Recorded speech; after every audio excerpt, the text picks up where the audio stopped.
Srimate Ramanujaya Namaha. Srimate Lakshmi Nrusimha Parabrahmane Namaha. Pranams. Namaskaram to the lotus feet of our Lakshmi Nrusimha Swami. This episode I would like to say about the level of confidence we need to keep on our Lakshmi Nrusimha Parabrahma. This confidence is the prime, first and foremost step we need to take to practice Sharanagati that leads us to moksha, the salvation. We all know the Chatur Yugas, the Krita Yuga, the Treta Yuga, the Dwapara Yuga, and the present Kali Yuga, which we are living in. In all these before Yugas, yogis, rishis, bhagavatas reach Parabrahma Sriman Narayana through hard-bound practices, yajnas, big homams, enormous pujas and whatnot. When this Kali Yuga was to start, Sriman Narayana, our Lord Sri Krishna, decided to show us a very simple, easy way to reach Him. He very well understood all of us, the Jivatmas, and though capable, we won't do anything hard, and the Kali Purusha, the head of this Kali Yuga also, won't let us do such highly divine means or ways to reach out Sri Lakshmi Nrusimha Swami. So the God, the Lord, stressed the importance of Nama Sankirtanas. By simply uttering His name, we can avail the fruits, the moksha. To signify this, during the Mahabharata war, he made the Bhishma Pitamaha, the oldest still living sage, to recite the Sahasranama Stotra on the Almighty Sriman Narayana Narasimha, which is the medicine to all of our ailments, both internal and external. But the main key factor in this is the confidence one needs to keep while uttering this Sahasranama Stotra or Maha Mantra. Unless you recite Sahasranama with fullest confidence on Sriman Narayana, that is of no use at all. A small instance, an example to substantiate. In today's Sri Rangam, there was the great Acharya, Sri Parashara Bhattar. He is very closer to Ranganatha himself and such a great teacher, and he taught all his devotees Visishtadvaita philosophy with utmost care and affection. One day, a very learned Pandit, who is well versed in all Vedas, Anushtanas, crossed Parashara Bhattar's house when he was teaching his students or disciples. Parashara Bhattar paid no attention to this learned man, just glanced at him and continued his teaching. Next came a Unjavati Brahmin, the poor Brahmin. This Unjavati Brahmin has a copper bowl-like vessel in his hand. He was uttering Nama Sankirtana, the Sahasra Nama, and that too with lot of mistakes, and he was coming asking for raw rice. Bhattar welcomed him, asked him about his well-being, and gave him a very, very warm reception. All students were confused and they could not understand, and they could not stop asking their teacher also about the indifference shown by his Guru Parashara Bhattar. A highly learned Pandit got no acknowledgement at all, and a poor Brahmin with torn clothes, with all mistakes, then gets a warm welcome. Why is this?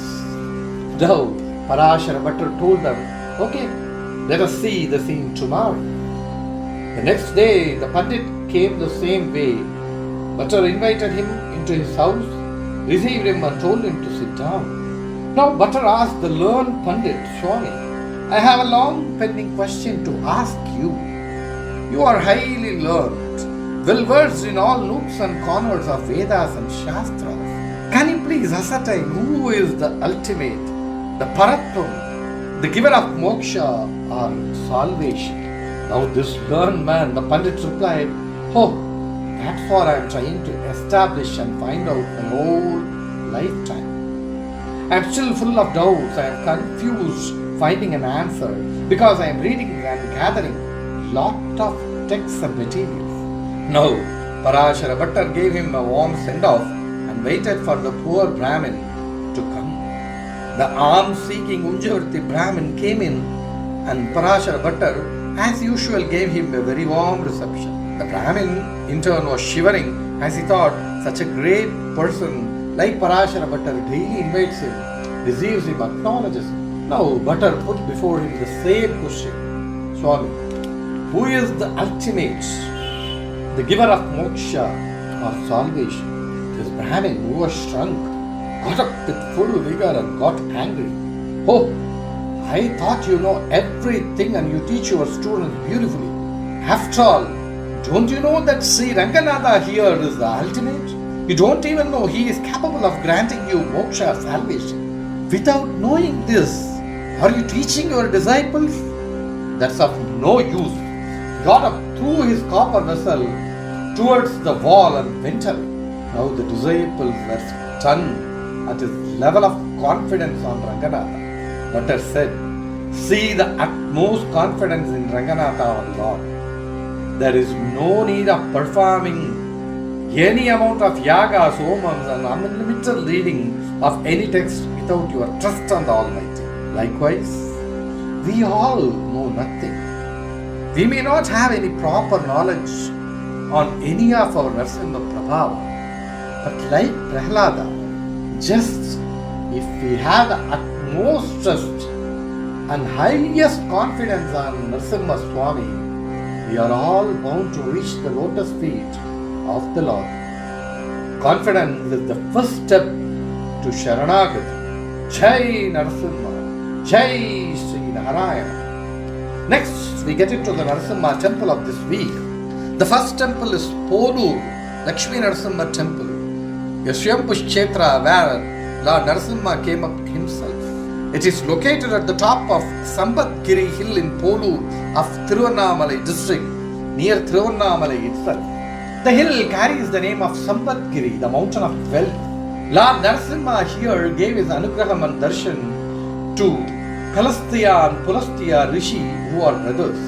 There are two vultures circling the mountain even today, and that is said to be the Rishis themselves.